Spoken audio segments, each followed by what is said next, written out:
Assalamualaikum warahmatullahi wabarakatuh. Halo teman-teman semua. Pada video kali ini kami dari kelompok 7 ingin mempresentasikan hasil diskusi kelompok kami, yaitu mengenai Islam dan manusia. Tapi sebelum membahas ke materi, saya akan memperkenalkan anggota dari kelompok kami. Yang pertama ada Muhammad Aigil Gufroni, yang kedua Hindun Azakirah Yuliang Suro, dan yang ketiga ada Qurrata Ain. Baik, langsung saja kita mulai pembahasannya. Pengertian Islam. Islam merupakan agama yang diwahyukan Allah kepada Nabi Muhammad SAW melalui malaikat Jibril untuk disampaikan kepada seluruh umat Islam. Agama Islam merupakan agama yang berasal dari Allah, Tuhan pencipta dan pemelihara alam jagat raya ini. Allah mempunyai sifat suci dan absolut, yang dimana kebenaran dan perintahnya tidak dapat ditolak oleh manusia. Islam juga mempunyai beberapa makna yang luas dalam bahasa Arab, yakni yang pertama ada aslama yuslimu islaman, artinya berserah diri, yaitu orang Islam merupakan orang yang berserah diri kepada Allah dan Rasul-Nya dengan pernyataan syahadatan dan merupakan orang yang rela diatur dengan hukum-hukum yang telah ditentukan dengan lillahi ta'ala. Salamatan artinya selamat, yang merupakan orang yang akan diselamatkan oleh Allah di hari akhir. Dan orang Islam merupakan orang yang akan menjaga keselamatan diri beserta dengan saudaranya sesama muslim. Yang ketiga ada silmun, yang artinya damai, yaitu dengan mendamaikan sesama muslim dan mendamaikan orang lain. Yang keempat ada sulamun, yakni anak tangga. Maksudnya adalah progresif, maju atau berubah ke arah yang lebih baik. Kehidupan orang Islam akan selalu berkembang, menaiki anak tangga, menuju kesempurnaan keimanan dan ketakwaan. Yang kelima ada salimun, yang artinya sehat, yakni orang Islam merupakan orang yang sehat, kondisinya bersih, suci dari hadas dan najis, bersih jasmani dan rohani.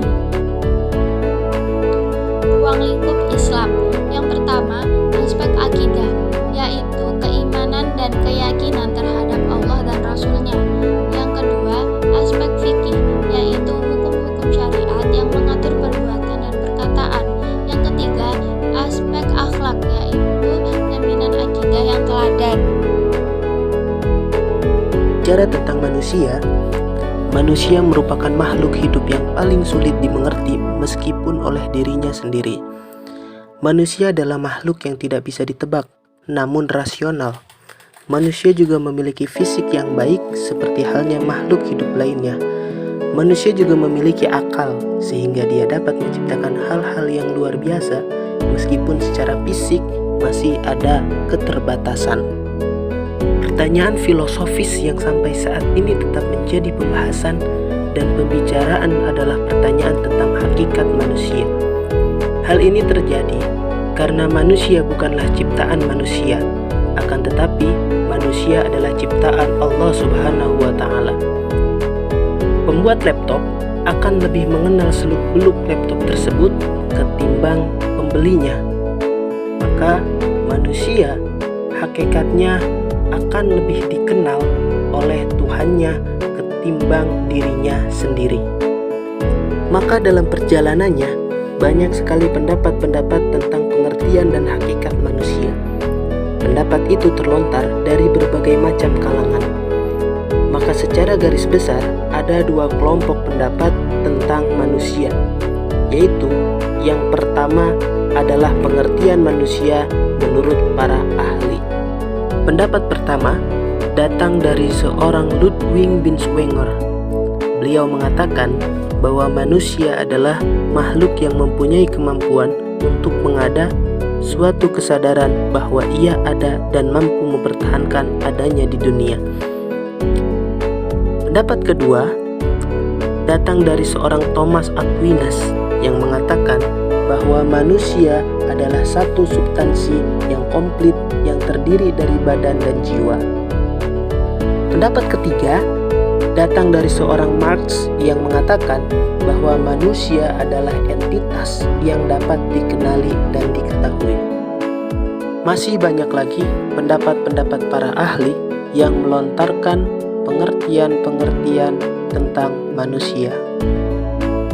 Seperti yang sudah disebutkan tadi, bahwa yang paling mengenal ciptaan adalah penciptanya sendiri.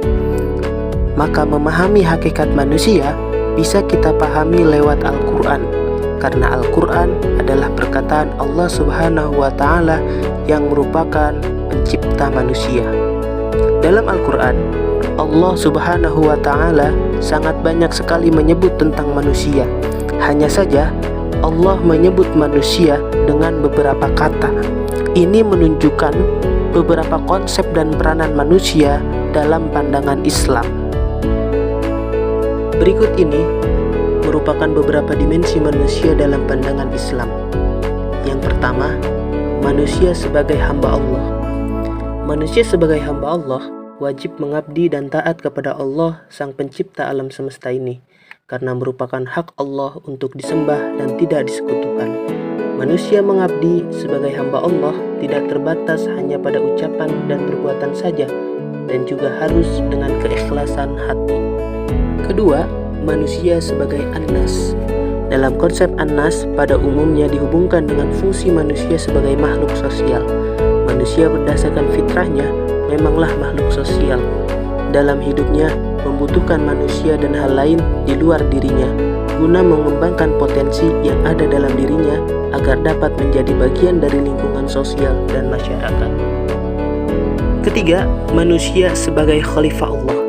Dalam surat Al-Baqarah ayat 30 dan surat As-Sad ayat 26 dijelaskan bahwa sebutan khalifah itu merupakan anugerah dari Allah kepada manusia, dan selanjutnya manusia diberikan beban untuk menjalankan amanah yang harus dipertanggungjawabkan sebagai khalifah.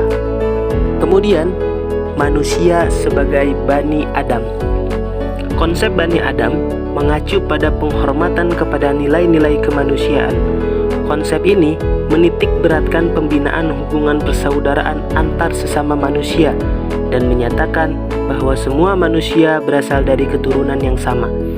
Dengan demikian, manusia dengan latar belakang sosial, kultural, agama, bangsa, dan bahasa yang berbeda tetaplah bernilai sama dan harus diperlakukan dengan sama.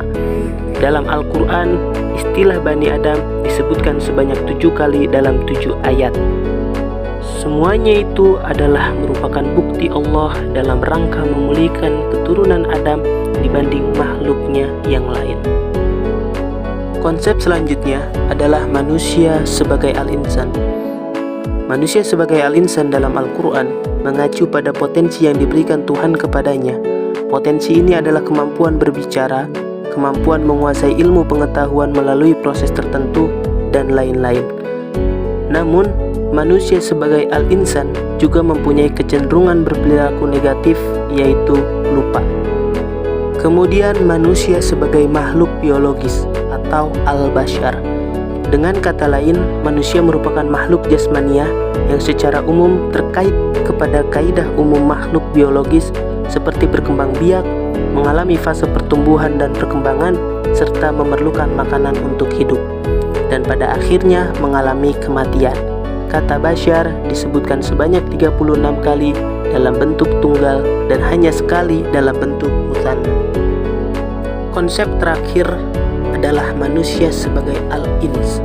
Kata al-ins dalam Al-Quran disebutkan sebanyak 18 kali, masing-masing dalam 17 ayat yang tersebar dalam 9 surat yang berbeda. Muhammad Al-Baqi dalam Jalaluddin memaparkan al-ins adalah homonim dari al-jins dan an-nufur.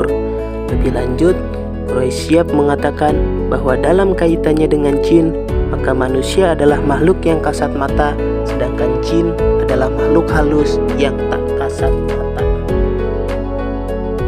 Banyak pendapat yang mengatakan bahwa manusia adalah hasil evolusi dari seekor kera. Ini adalah pendapat yang salah, karena dalam Al-Quran Allah menjelaskan bahwa manusia pertama kali diciptakan sudah dalam bentuk manusia. Nabi Adam alaihissalam adalah manusia pertama yang Allah ciptakan. Setelah Allah menciptakan Nabi Adam, barulah Allah menciptakan Siti Hawa dari tulang rusuk sebelah kiri Nabi Adam. Dari keduanya lah lahir manusia. Nabi Adam alaihissalam diciptakan langsung dari tanah, sedangkan keturunannya Allah ciptakan melalui air mani. Quran Surat As-Sajdah ayat 7 dan 8. Manusia Allah ciptakan melalui kandungan seorang ibu. Quran Surat Az-Zumar ayat 6. Di dalam kandungan tersebutlah terjadi beberapa proses yang telah dijelaskan dalam Quran Surat Al-Mu'minun ayat 12 sampai 16. Allah Subhanahu wa Ta'ala menciptakan manusia di muka bumi ini bukan tanpa alasan. Sesuai dalam Al-Quran, ada dua tugas pokok manusia di muka bumi yang Allah berikan. Tugas pertama manusia adalah untuk menyembah Allah Subhanahu wa Ta'ala. Berdasarkan dalam firman Allah Subhanahu wa Ta'ala dalam Quran Surat Az-Zariyat ayat 56, "Wa ma khalaqtul jinna wal insa illa liya'budun." Dan tidaklah aku ciptakan jin dan manusia melainkan agar menyembahku. Dan tugas yang kedua adalah manusia sebagai khalifah di muka bumi. Manusia adalah makhluk yang bertugas mengurus bumi dengan seluruh isinya dan berkewajiban memakmurkannya sebagai amanah dari Allah Subhanahu wa Ta'ala. Berdasarkan Quran Surat Al-Baqarah ayat 30, "Wa idh qala rabbuka lil malaikati inni ja'ilun fil ardi khalifah." Dan ingatlah ketika Tuhanmu berfirman kepada para malaikat, "Aku hendak menjadikan khalifah di bumi." Baik, di sini saya akan menjelaskan tentang relasi atau hubungan Islam dan manusia. Seperti yang dijelaskan sebelumnya, bahwa pandangan Islam terhadap manusia ada berbagai macam. Pandangan Islam terhadap manusia tentunya bersumber dari kitab umat Islam, yaitu Al-Quran. Dalam Al-Quran, banyak ayat yang menjelaskan tentang manusia.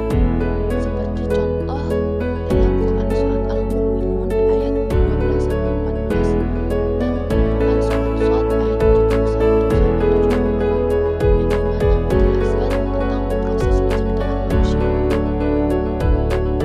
Oleh karena itu, Islam adalah jawaban terhadap pencarian manusia dan maknanya. Allah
kandungannya sebagai hidayah bagi kehidupan manusia, Islam berperan sebagai pemberi makna bagi kehidupan manusia.